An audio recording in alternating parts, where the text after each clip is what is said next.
Estamos esperando que ya se une. Vamos a ver, ahí está entrando. Hola. Al fin, yo dije, no, Instagram va a ser de las suyas. No puede ser.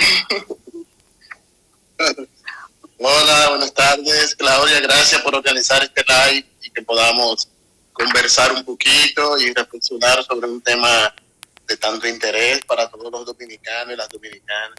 Gracias a ti, Carlos, por aceptar nuestra invitación y estar disponible. Yo sé que en estos últimos días tú has estado muy solicitado porque han habido muchos temas que se han suscitado justo antes y ahora durante todo este tiempo de esta pandemia del COVID-19 y del estado de emergencia, luego del estado de emergencia declarado y todas las actuaciones pues que se han dado de parte del gobierno para que el país pueda estar sobrellevando toda esta difícil situación.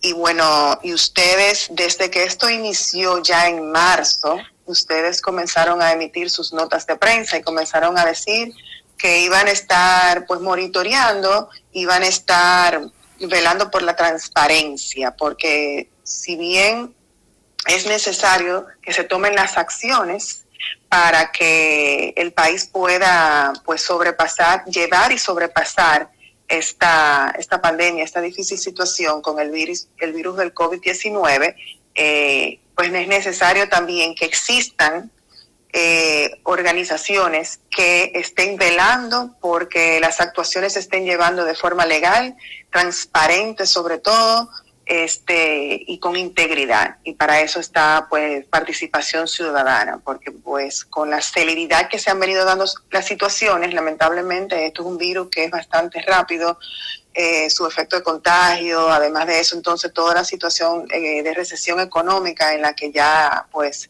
los organismos internacionales declararon que todo el mundo está, pues se van tomando acciones por la rapidez, porque ya lo urgente se antepone a lo que es necesario en el momento, y pues se van descuidando ciertos aspectos, y es importante pues que Participación Ciudadana esté velando por eso.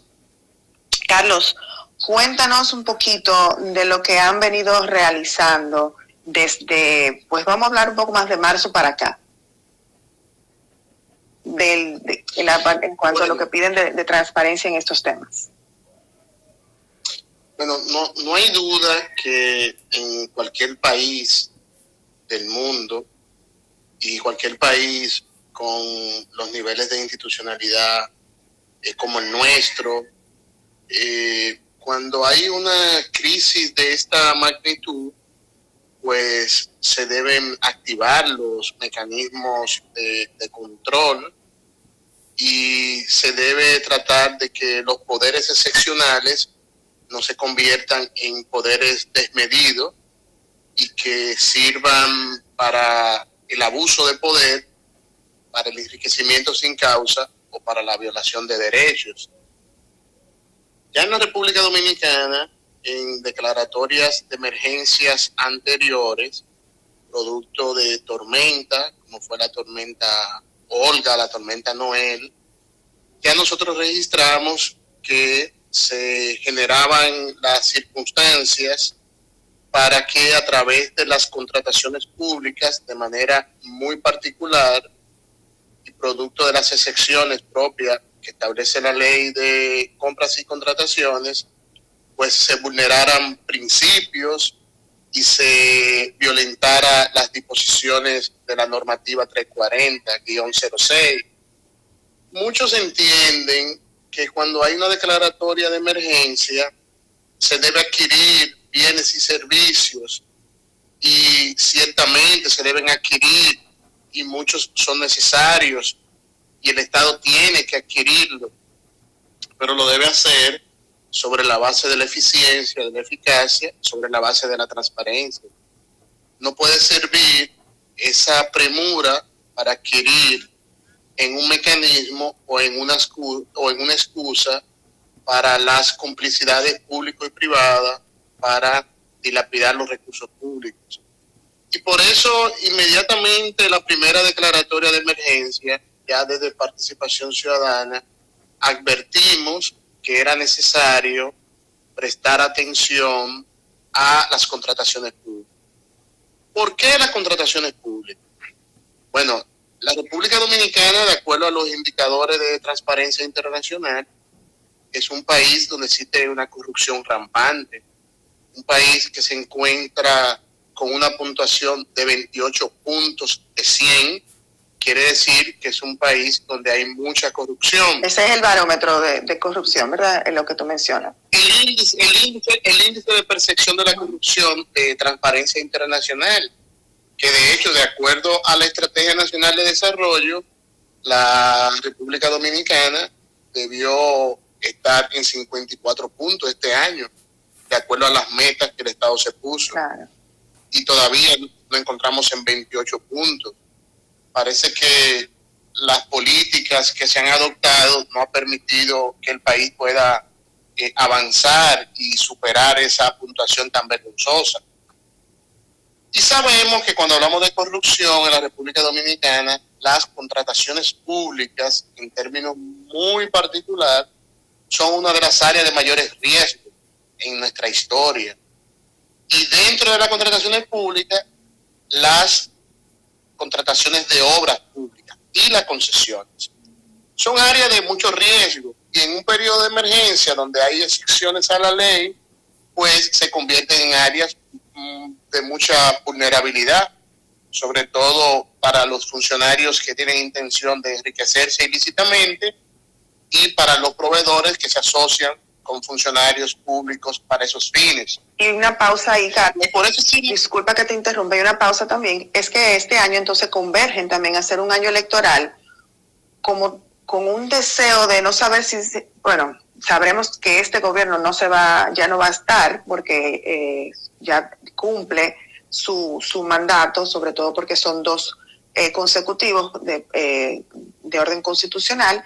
Y bueno, en algún deseo de algunos que otros funcionarios sentirse como que este es el momento, no sé si volveré a tener alguna oportunidad de tener acceso a tanta cantidad de dinero, pues eso como que también lleva a un deseo desmedido de hacer las cosas no tan transparentes. Entonces como que convergen esas mismas situaciones en este momento.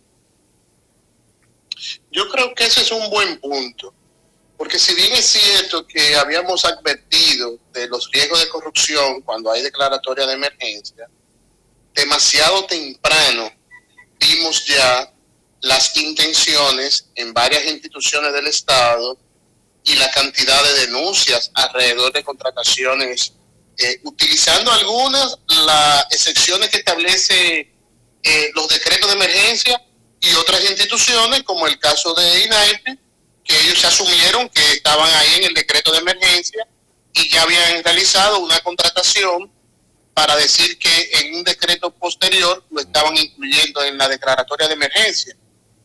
Eso por un lado.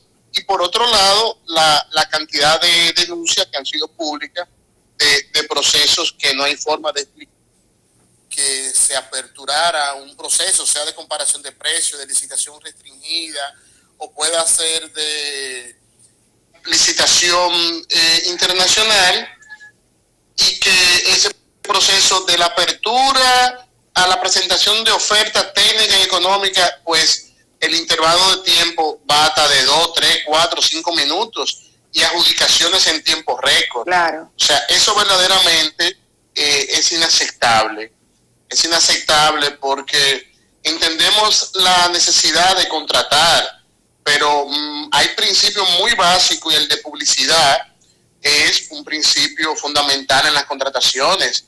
No es posible que se aperture una oferta y que a los 3 minutos ya se esté adjudicando, o que a los 3 minutos se esté ya supuestamente abriendo ofertas. Eso quiere decir que tenemos proveedores que tienen una capacidad de presentar ofertas en 1 minuto.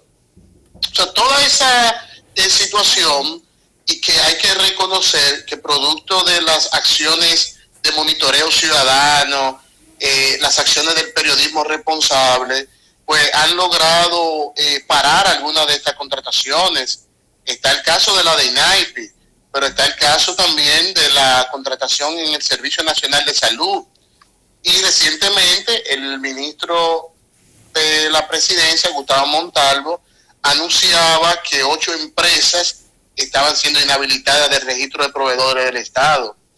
Precisamente en el día de hoy, Participación Ciudadana, utilizando la Ley de Acceso a Información Pública, está solicitando cuáles fueron las empresas que se inhabilitaron, porque solamente se habló de 8 empresas y no se dio los nombres de cuáles son esas empresas.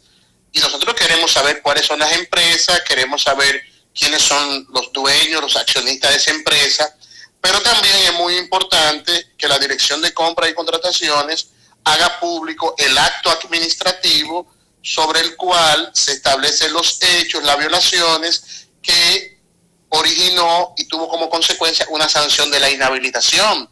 Eso es muy importante porque debe haber un debido proceso. Claro. Incluso no es extraño que una inhabilitación de empresas proveedoras con el Estado sea anunciado por el Ministerio de la Presidencia, como que eso no me hace sentido. Eso es una función estrictamente del órgano rector, que es la Dirección de Compras y Contrataciones, y si lo quiere hacer por cualquier razón un ministro, pues entonces debió ser el ministro de Hacienda, que es de donde depende la Dirección de Compras y Contrataciones. Por lo demás, es una rueda de prensa y una información que es importante, pero tenemos que cuidar los debidos procesos, debemos cuidar cómo funciona el Estado, debemos cuidar cuáles son los roles, cuáles son las competencias. Y yo creo que también puede y así también, recientemente vimos otras denuncias, tanto hechas por partidos políticos, como de denuncias que están haciendo ciudadanos, que hemos visto un interés, y eso hay que felicitarlo, de estar hurgando en el portal Compras Dominicanas.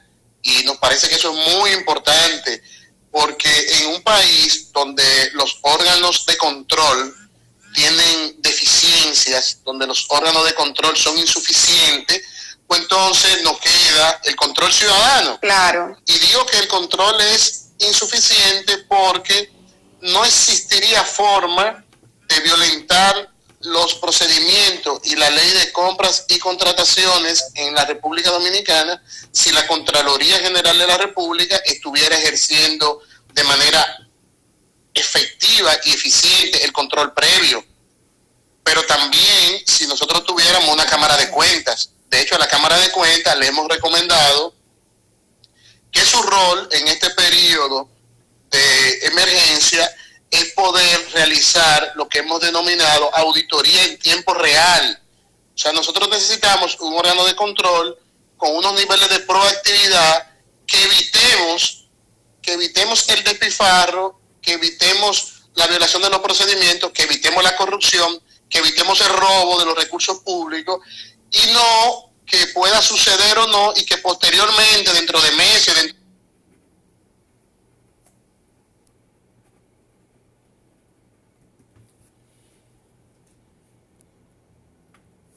de hoy, Participación Ciudadana, utilizando la Ley de Acceso a Información Pública, está solicitando cuáles fueron las empresas que se inhabilitaron, porque solamente se habló de 8 empresas y no se dio los nombres de cuáles son esas empresas. Y nosotros queremos saber cuáles son las empresas, queremos saber quiénes son los dueños, los accionistas de esa empresa, pero también es muy importante que la Dirección de Compras y Contrataciones haga público el acto administrativo sobre el cual se establecen los hechos, las violaciones que originó y tuvo como consecuencia una sanción de la inhabilitación. Eso es muy importante porque debe haber un debido proceso. Claro. Incluso no es extraño que una inhabilitación de empresas proveedoras con el Estado sea anunciado por el Ministerio de la Presidencia, como que eso no me hace sentido. Eso es una función estrictamente del órgano rector, que es la Dirección de Compras y Contrataciones, y si lo quiere hacer por cualquier razón un ministro, pues entonces debió ser el ministro de Hacienda, que es de donde depende la Dirección de Compras y Contrataciones. Por lo demás, es una rueda de prensa y una información que es importante, pero tenemos que cuidar los debidos procesos, debemos cuidar cómo funciona el Estado, debemos cuidar cuáles son los roles, cuáles son las competencias. Y yo creo que también puede ser. Y así también, recientemente vimos otras denuncias, tanto hechas por partidos políticos, como de denuncias que están haciendo ciudadanos, que hemos visto un interés, y eso hay que felicitarlo, de estar hurgando en el portal Compras Dominicanas. Y nos parece que eso es muy importante, porque en un país donde los órganos de control tienen deficiencias, donde los órganos de control son insuficientes, pues entonces nos queda el control ciudadano. Claro. Y digo que el control es insuficiente porque no existiría forma de violentar los procedimientos y la ley de compras y contrataciones en la República Dominicana si la Contraloría General de la República estuviera ejerciendo de manera efectiva y eficiente el control previo. Pero también si nosotros tuviéramos una Cámara de Cuentas. De hecho, a la Cámara de Cuentas le hemos recomendado que su rol en este periodo de emergencia es poder realizar lo que hemos denominado auditoría en tiempo real. O sea, nosotros necesitamos un órgano de control con unos niveles de proactividad que evitemos el despilfarro, que evitemos la violación de los procedimientos, que evitemos la corrupción, que evitemos el robo de los recursos públicos, y no que pueda suceder o no, y que posteriormente, dentro de meses, dentro de años, que la Cámara de Cuentas presente una auditoría. Nosotros preferimos ahora auditoría en tiempo real, claro, para poder prevenir, claro, para poder advertir. Y ni se diga del control legislativo que tuvimos la semana pasada, terminando, enviar una comunicación a la prensa, decir, pero no es posible que el Congreso de la República Dominicana, desde marzo a la fecha, ha sesionado 2 veces. Una para declarar la emergencia y otra para prorrogar la emergencia. Y que el Congreso no puede estar de vacaciones en un momento de emergencia. Tiene que estar en su rol de fiscalización. Claro. Pero mientras los congresistas terminan de entender que tienen un rol de fiscalización, tenemos que seguir exhortando a los ciudadanos, a las ciudadanas, a sus organizaciones, a ejercer las acciones de control social y seguir exigiendo más información de más calidad, más abierta en el portal Compra Dominicana, y seguir informando todas las inconductas, irregularidades que pudiéramos estar detectando. Yo pienso que eso es muy importante y hemos visto a la ciudadanía muy activa en los últimos días. Sí, te iba a decir también, Carlos, antes de pasar a la parte creo que el volumen, Claudia, tuyo, debes subirlo, como soy un poco bajo. Y ahora, ¿me escucha mejor? Sí. Está un poquito bajito todavía. Yo lo tengo al máximo. Yo te oigo perfectamente bien a ti. Yo te oigo muy bien. Okay. Hago un esfuerzo para escucharte. Ah, perfecto. Pues lo subo más. Ahí está. Entonces, te estoy preguntando, de la parte del Congreso, vamos a hablar en breve, pero sí la parte de los ciudadanos haciendo las denuncias por una cuarta vía, si queríamos ponerle así, para la prensa, ¿verdad? Yendo directamente a la prensa, porque yo sí estuve haciendo un ejercicio de lo que es la Dirección General de Ética y de Entidad Gubernamental, porque si hay algo que estaría mal dentro de un organismo estatal, pues se supone que tienen comisiones de ética cada uno de esos organismos estatales. Desde el 2017 se comenzaron a hacer esas comisiones en cada uno de ellos, para que también tienen días de denuncias, para decir si está pasando algo en ese organismo, por ejemplo, el EINAPI, que hubiese habido alguien dentro de ese organismo que estuviera diciendo, aquí está haciendo algo, las cosas se están haciendo por fuera del proceso normal, tal vez se hubiese sabido antes, pero también entiendo que hay un miedo de parte del personal de instituciones públicas de denunciar ciertas acciones y perder su trabajo. Pero cuando yo me fui al portal de la Dirección General de Ética, o sea, tú encontrar dónde hacer la denuncia es difícil, no es fácil, no está puesto de una manera fácil. Y cuando por fin consigues ir a la parte de investigación de denuncias relativas a corrupción administrativa, te dicen que tienes que llenar un formulario, pero entonces te dicen que tienes que ir a otro sitio disponible en otra área, que es el formulario 311, sistema 311. No está ahí, no hay un enlace, ni mucho menos. O sea, que te lo ponen difícil también para poder conseguir la vía para denunciar en esta plataforma. Creo que también hay un fallo en ese sentido y una oportunidad de mejora para ver si es verdad que es totalmente transparente, porque ellos dicen que este portal se ha ganado muchísimos premios y que es transparente, para que se puedan hacer las denuncias por las vías correspondientes, sea un mismo empleado público o un ciudadano. Me lo encontré difícil, no fue fácil, tuve que ir a muchas diferentes áreas para poder hacerlo, y después me dice que hay un formulario y tuve que buscar por dónde es que está ese formulario. Creo que también hay una situación de el interés de parte del gobierno de que verdaderamente se realicen esas denuncias y ponérsela fácil. Adicional a eso también, Carlos, dentro de uno de los documentos de Transparencia Internacional que estuve también pues revisando, la parte de que la vacuna cuando se esté disponible, o si ya pues el gobierno está haciendo algún tipo de acuerdos con los diferentes laboratorios, pues que se hagan transparentes cuáles son esos procesos. Hace unas semanas atrás se habló de un laboratorio específico, y yo sé que Participación Ciudadana, por lo menos tú, estabas preguntando cómo es eso, cuáles son los documentos, por qué se firma un acuerdo con ese laboratorio únicamente, y cuáles son los otros que pudieran estar disponibles.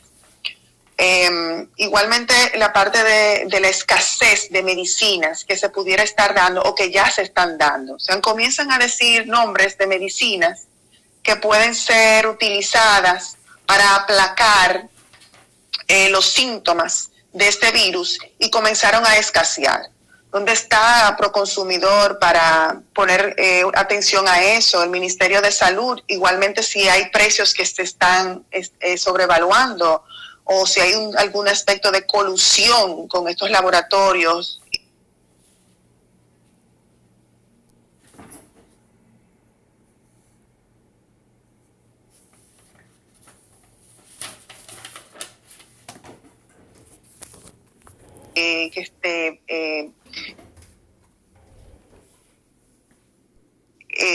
Venden estas medicinas, o de las mismas farmacias. Creo que hay aspectos también que faltan de parte de ciertos organismos estatales. Bueno, con relación al primer comentario, hay que decir que en la República Dominicana, desde el año 98, se empiezan a constituir las comisiones de ética en las instituciones del Estado. Yo recuerdo el primer decreto, que era el 149-98, y lo recuerdo también porque en ese momento me tocó dirigir la unidad de ética pública de la Procuraduría General de la República, y tuve la responsabilidad de ayudar y acompañar a las instituciones a conformar las comisiones de ética. Quiere decir que la experiencia de las comisiones de ética en las instituciones en la República Dominicana tiene más de 20 años. Y hay que decir que recientemente hubo una adecuación al decreto que crea las comisiones de ética, y una adecuación muy valiosa en el sentido de que buscaba proteger a los servidores públicos que eran miembros de la comisión, para que no puedan ser desvinculados por cualquier razón y generar mayores niveles de independencia. Incluso el hecho de que los miembros de la comisión sean electos entre sus pares en las instituciones públicas. Se dieron algunas medidas, pero obviamente la estabilidad del servidor público cruza por la implementación de la carrera administrativa, que un servidor público no pueda ser desvinculado bajo ninguna circunstancia por contribuir con la ética al interior de una institución, por contribuir con la integridad, por contribuir con la transparencia y por denunciar un acto doloso. También hay que decir que está pendiente en el país desde hace mucho tiempo, y es un mandato de la Convención Interamericana contra la Corrupción, también del año 98, que plantea que los países deben legislar para tener un marco normativo de protección a los denunciantes, y también lo trae la Convención de Naciones Unidas, protección de denunciantes, protección de testigos. Pero lamentablemente en el país el Congreso ha tenido muy poca voluntad para legislar con relación a normas que garanticen la integridad y que garanticen la transparencia. No hacen falta un montón de normas que están pendientes. Y obviamente lo que más nos hace falta, además de las ausencias normativas, es que las que tenemos se cumplan y se implementen. Con relación al segundo comentario, no hay dudas que con relación a los insumos médicos, las disposiciones de la ley 340 de compras en el periodo de emergencia o excepción, ya yo he señalado en varias ocasiones que la crisis sanitaria ha desbordado las posibilidades de las contrataciones públicas de acuerdo al marco normativo que existe en la República Dominicana. Y esto ha pasado porque nuestra normativa, cuando pensó en la emergencia, pensó en un ciclón, tal vez en una tormenta, o que se desborde una cañada. Pero probablemente nuestro marco normativo no pensó que íbamos a declarar emergencia en el marco de una pandemia y una crisis sanitaria en el orden global. Y obviamente no creo que otros países de la región tampoco adoptaron disposiciones que permitan abordar las compras de emergencia en una crisis de esta magnitud. O sea, esto ha desbordado las disposiciones normativas de muchos países, pero ya hay varios países que han ido adecuándose a la realidad, y para eso son los órganos rectores de contrataciones públicas. Esas funciones las tiene perfectamente la Dirección General de Compra y Contrataciones, diseñar normas y políticas que garanticen las contrataciones públicas, que garanticen las contrataciones de manera eficiente, de manera eficaz, transparente, con todos los principios que establecen. Y ya nosotros habíamos señalado que con relación a la situación de los insumos médicos en el mercado internacional, pues no hay duda que existe mucha especulación, que existen sobreprecios, que existen restricciones ya en varios estados. Hay estados que van poniendo restricciones en el sentido que la producción de los insumos médicos. ¿Pero por qué es que hace eso? Dios, internet de la mierda. Van tratando de que se queden en el mercado local y que lo que puedan vender hacia afuera haya. Te estoy perdiendo un poco ahí. Lo van a necesitar en el mercado local. Y en ese sentido, nosotros entendemos que debemos promover que el Estado Dominicano, de manera directa, lograr las contrataciones de los insumos médicos que requerimos para salvar vidas de dominicanos y dominicanas. Lo que quiero decir es que la vida de los dominicanos no puede estar, y de las dominicanas, no puede estar en manos de un proveedor que tiene 100,000 pesos de capital social. Miércoles, sábado y domingo. Como una de las contrataciones que vimos. Ya se está hablando de la necesidad de consolidar las compras. O sea, no es posible que tenemos procesos abiertos de varias instituciones del Estado para adquirir el mismo bien, pero son contrataciones diferentes. Por un lado promesas, por un lado salud, por otro lado el Servicio Nacional de Salud. ¿Por qué como Estado no consolidamos todas esas compras, que la Comisión de Alto Nivel establezca qué requerimos y que el Estado salga a adquirir compra consolidada como Estado?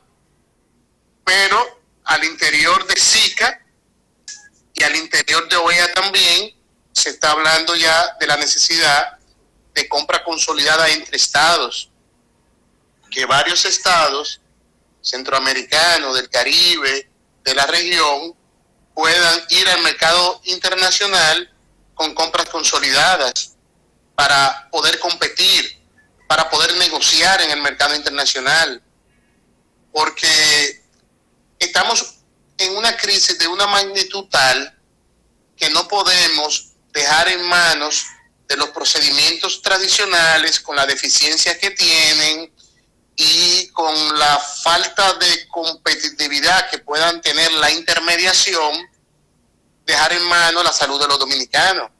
Entonces, necesitamos una actuación mucho más enérgica del Estado Dominicano para adquirir, porque hay que poner una balanza, y eso lo hemos dicho siempre, hay que poner una balanza entre las contrataciones y sus controles y las contrataciones y la eficiencia. O sea, tenemos que estar convencidos que el Estado Dominicano está en la obligación de adquirir insumos para garantizar la salud de los dominicanos y las dominicanas. Y estamos claros que esa necesidad no se puede convertir en un mecanismo de corrupción ni de enriquecer a nadie. Pero también estamos claros que además de los controles, tiene que haber la debida agilidad y diligencia para que el Estado pueda comprar directamente no a los proveedores, sino a los productores de los insumos que necesitamos. Correcto. A los productores de los insumos, y poder romper o los monopolios o poder romper la intermediación y poder tener mayor capacidad de negociación. Entonces yo pienso que ese es el camino, y hemos señalado que la comisión de alto nivel que está designada para seguimiento a COVID, desde nuestro punto de vista, debe estar concentrada en los aspectos estrictamente sanitarios. El ministro de Salud, yo no quisiera escucharlo hablar de compra y contrataciones, porque él no sabe de compra y contrataciones. Su expertise debe estar vinculado a los temas estrictamente de salud. El director del Servicio Nacional de Salud también que esté concentrado en sus funciones esenciales, y que entonces esa comisión de alto nivel pueda tener un equipo técnico responsable de gestionar las compras. Y a mí me parece que hay varias instituciones del Estado Dominicano que están llamadas a jugar un rol importante, porque se necesita tener estudios de inteligencia comercial. ¿Dónde están los productos? ¿Quién lo tiene? O sea, lo que es inteligencia comercial. Pues necesitamos también activar las entidades pro consumidor, pro competencia, una especie de comité técnico que esté elaborando y gestionando los insumos que necesitan los dominicanos. Y para eso es necesario una política al interior del órgano rector, la Dirección de Compra y Contrataciones, que es posible, y si generamos y pensamos un mecanismo que trasciende la posibilidad de una política simple del órgano rector, pues vamos para el Congreso y vamos con una ley de urgencia para habilitar un mecanismo especial para adquirir bienes y servicios de manera eficiente, de manera transparente, y que lleguen los insumos. Para mí es insólito que el Estado Dominicano no ha podido colocar un avión de carga en cualquier país del mundo que sea necesario para adquirir los insumos. Lo que hemos visto, algunas actividades proselitistas de campaña, de aviones que van y vienen, pero no hemos visto una acción del Estado Dominicano fletando un avión de carga como Estado para aterrizarlo en cualquier aeropuerto del mundo con una sola escala, como son los aviones de carga, y ahí pues hacer las compras que sean necesarias y poder traer lo que se necesita. O sea, nos gustaría en este momento pues identificar acciones de esa naturaleza. Y entonces, en eso que nos acaba de comentar, Participación Ciudadana va a hacer algún tipo de escrito, va a hacer algún tipo de solicitud en ese sentido, ya que como no se activa, no se ve que se activa desde el área del gobierno, será Participación Ciudadana que emita algún en ese sentido para que las ideas la tome el gobierno y bueno, se deje ayudar.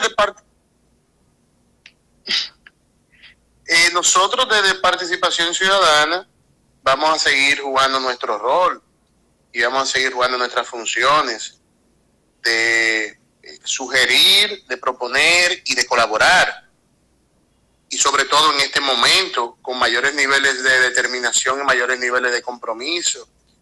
Y ya hemos señalado en un comunicado que presentamos hace unos días, un manifiesto por la salud de los dominicanos y las dominicanas, donde indicábamos que es momento de una amplia coordinación, público y privada, con la participación de los distintos sectores de la vida nacional, y que cada uno desde su perspectiva, desde sus funciones, pudiéramos impulsar una agenda, un plan de contingencia para enfrentar la crisis sanitaria, y que pueda generar las bases para construir una agenda que yo he denominado la agenda post-COVID-19, porque tenemos que atender la situación sanitaria, pero no hay duda que tendremos una situación de orden social, de orden institucional, de orden político, que tenemos que enfrentar, que tenemos que abordar como nación, y eso debe ser con la participación, coordinación de todos los sectores, porque ya decíamos que el gobierno solo no puede, y para eso el gobierno tiene que mostrar mayores niveles de apertura, de coordinarse, de articularse con otros actores y otros sectores que van a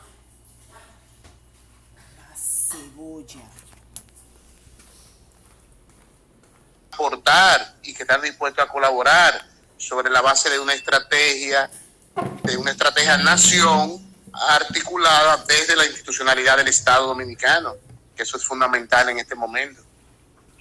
Perfecto, Carlos. Tú sabes también que de acuerdo al barómetro de corrupción, de participación ciudadana, pues, y lo hablabas al inicio un poco sobre eso también. Otras áreas donde la gente... Yo no te escucho bien, Claudia.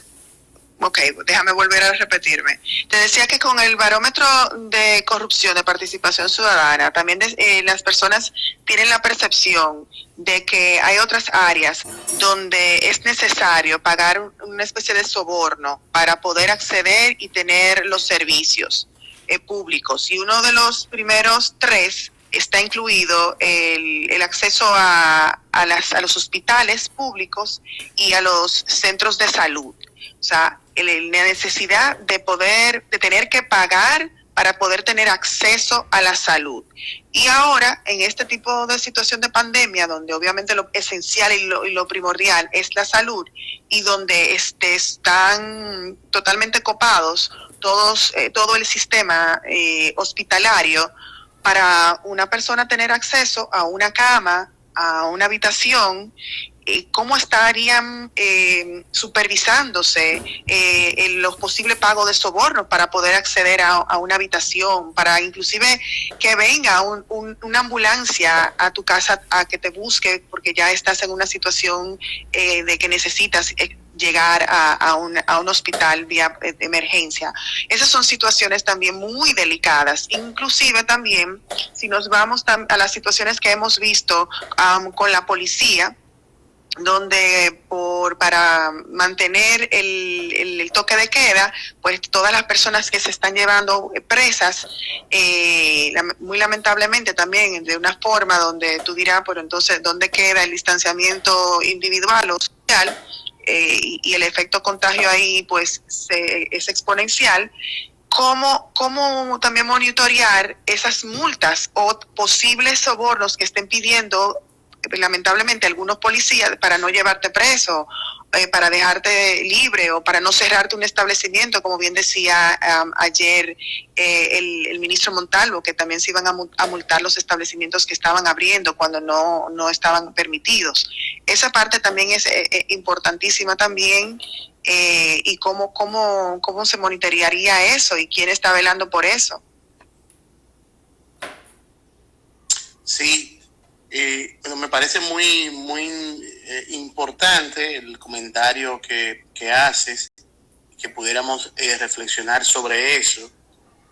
Previo me gustaría referirme a uno de los comentarios que tenemos aquí en el chat, de que ese proyecto de nación al que nos hemos referido debe estar enmarcado en la Estrategia Nacional de Desarrollo. Totalmente de acuerdo. Y de hecho, la Estrategia Nacional de Desarrollo tiene todavía una vigencia de 10 años, que no hay duda que ese debe ser el marco que permita la articulación y la coordinación.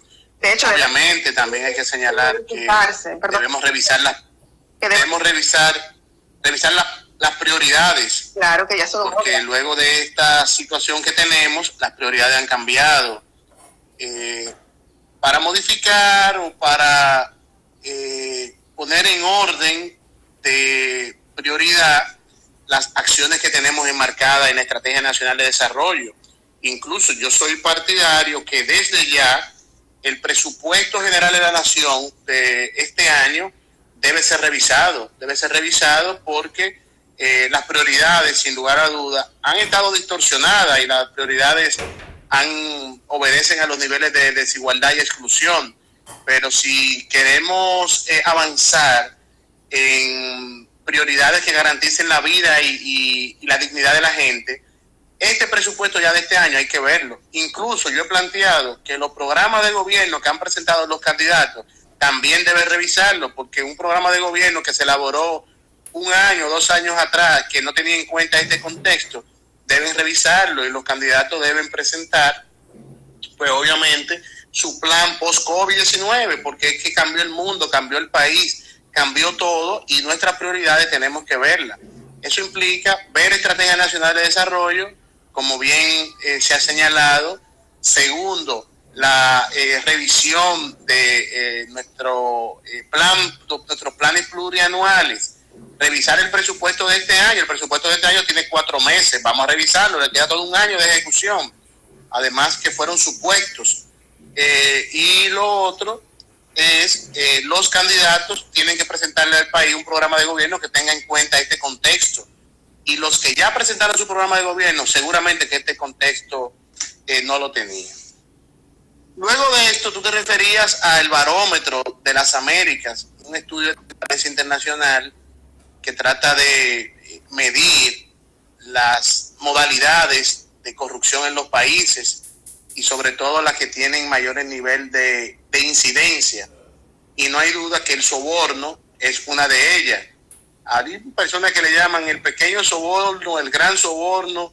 Yo me gustaría llamarle soborno únicamente, porque a veces, si lo vemos desde el punto de vista del volumen o del tipo de acción, le podemos llamar grande o pequeño, pero si le damos una mirada ética, entonces nosotros tenemos que el soborno es soborno, sea con mucho, sea con poco. Y este mismo estudio indica cuáles son las que tienen menos confianza para la ciudadanía y cuáles son las instituciones también más a actividades de esta naturaleza como es el soborno. Y sin lugar a duda, ya tú señalabas que las instituciones que tienen responsabilidad de un servicio público, pues producto de aspectos culturales, de temas institucionales, de ausencia de mecanismos de consecuencia, pues se van enraizando en la institucionalidad y se convierte en una práctica.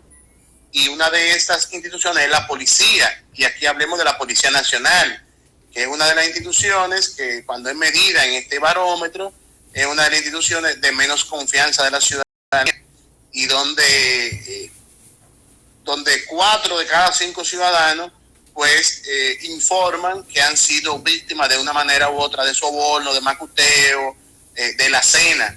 Entonces, obviamente, esa práctica enraizada en la institucionalidad, cuando la entidad, los agentes tienen tanto poder en este momento, producto de los toques de queda, pues si no hay mecanismo firme de control, pues el abuso de poder que viola derechos, el abuso de poder que sirve para lo ilícito, pues se multiplica.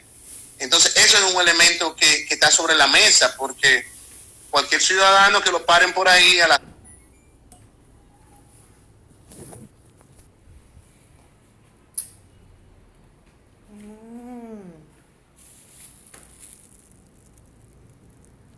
mira, ve a tal, aquí no hay material, aquí no hay equipo, vete al tal sitio que está en una esquina del hospital, que ahí te lo ven. Mi punto de vista no debe ya concentrarse únicamente en ese proceso, sino que esa gestión debe ser objeto de una investigación y tiene que partir por una auditoría de los últimos 3 años de esa institución del hospital. O sea, eso lo hemos visto y lo hemos registrado. Entonces, en momentos como el que nos encontramos, obviamente que ese riesgo está presente y ese riesgo pues hay que prestarle atención. Sí, y bueno, y ya para cerrar, porque si no cerramos, Instagram nos saca, ella sí tiene su propia regla. No quería dejar de mencionar, y aquí veo que también hace la última pregunta, con lo de la INAPI, esos 7 funcionarios que se menciona y que...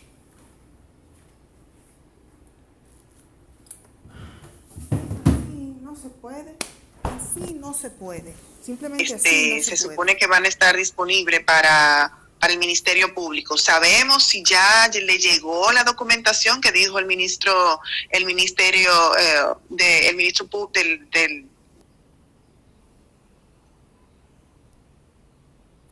le llegó la documentación que dijo el ministro, esos casos de investigación, y si crees que hay algún tipo de interés para que avancen? Bueno, lo primero es que el Procurador General de la República, él tiene la práctica de hacer lo que yo he denominado las investigaciones mediáticas, porque la primera declaración que él hace es diciendo que está esperando que le envíen los papeles. Pero ¿cuáles papeles está esperando? Si eso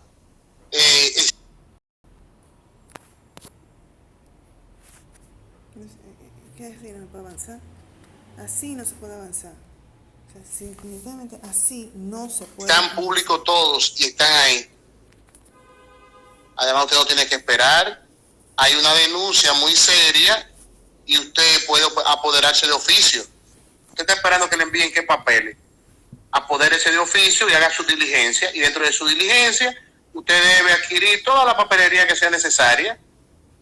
Y si usted quiere tomarle la palabra, hasta por el rumor público, aquí usted tiene más que un rumor público, aquí usted tiene una denuncia. Pero bueno, después de esa declaración mediática de Jean Alain Rodríguez, entonces vimos que llamaron a el empresario Pablo Cabrera. Él fue interrogado en la Procuraduría General de la República. Luego fue interrogado el ex subdirector de INAIPI, señor apellido López, creo que Juan López, que era el presidente de la Comisión de Compras, fue interrogado también.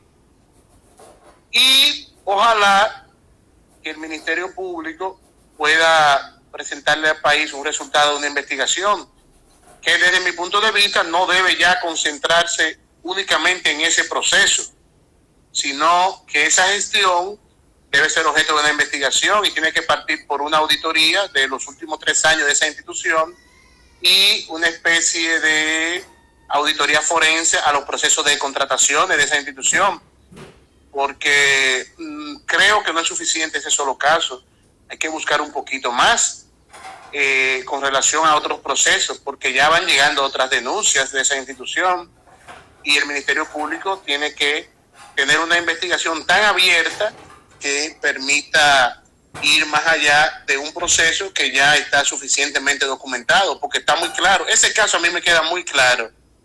INAIPI intentó contratar de manera directa a través de un procedimiento irregular que ellos le llamaron licitación, utilizaron un decreto de emergencia en el cual no se encontraban y después cambiaron la papelería y le empezaron a llamar que era una declaratoria de urgencia y al final hicieron, porque dicen que el que habla mentira, para hablar mentira y comer pecado hay que tener mucho cuidado. Y cada papelería nueva de ese caso iban cambiando el procedimiento y era una cosa y era otra y al final ni una cosa ni otra. Entonces obviamente ese caso no debe quedar impune, como no debe quedar ninguno de los casos que en este país se han denunciado. Lamentablemente tenemos un problema de fondo y es que tenemos un Ministerio Público que no ha mostrado el interés, la diligencia, la integridad y la convicción para luchar contra la corrupción en la República Dominicana. Lo bueno de todo esto, y es como consuelo, es que esto no prescribe, esto está ahí y que tan pronto retomemos la institucionalidad capturada, pues tenemos que enlistar todos estos casos para que puedan ser objeto de investigaciones profesionales y objetivas. Bueno, Carlos, sí nos falta que los informes del presidente sean transparentes, de las mismas comisiones especiales, que se transparenten también eso, de los programas especiales como Quédate en Casa, el Fondo de Asistencia de Solidaria al Empleado, FASE, esa información que esté disponible, que sea transparente, que el mismo Congreso sesione, que no está sesionando actualmente, como dijiste al inicio, que nada más lo ha hecho 2 veces, para conocer de la solicitud de estado de emergencia inicial y luego para prorrogarla, y que pues si no lo saben cómo hacer, en el caso del Congreso, pues que vayan al reporte que ustedes hoy hicieron público en la página web de Participación Ciudadana y puedan ver cómo lo están logrando otros países de la región de una manera ágil, y ¿cómo se llama? La legislación abierta, no, tiene un nombre específico. Legislación abierta, Congreso abierto, ¿cómo se llama? El Parlamento abierto. Parlamento abierto, exactamente. Donde actualmente hay 3 países ya de Latinoamérica que ya lo están haciendo a distancia, de un foro transparente. Hay 6 otros países que están trabajando para que eso se logre en poco tiempo, pero lamentablemente República Dominicana no lo vemos en esa vía. Eso sí.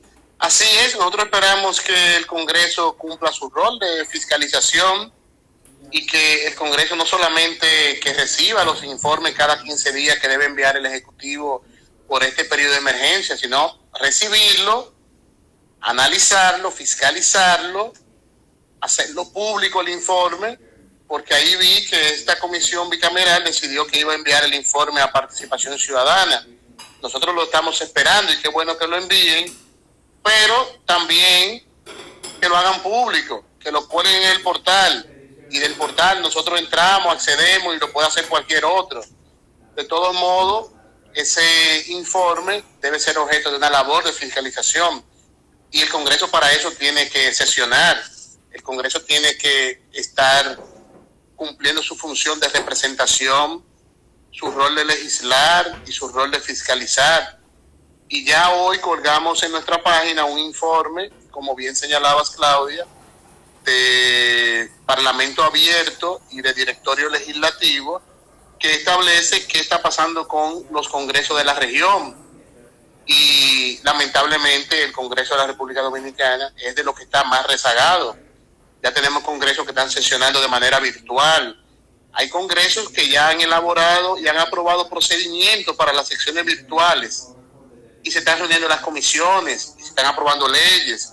Entonces, nosotros esperamos que en nuestro Congreso, así mismo como los médicos están trabajando en el frente de batalla, así mismo como los militares y los policías están trabajando en el frente de batalla, así mismo como están las enfermeras, los bioanalistas, pues nosotros necesitamos que los congresistas vayan al Congreso, tienen que trabajar, porque no hay ninguna disposición constitucional que establece que cuando hay un periodo de emergencia ellos se van a su casa y que no hacen nada hasta que termine el periodo de emergencia.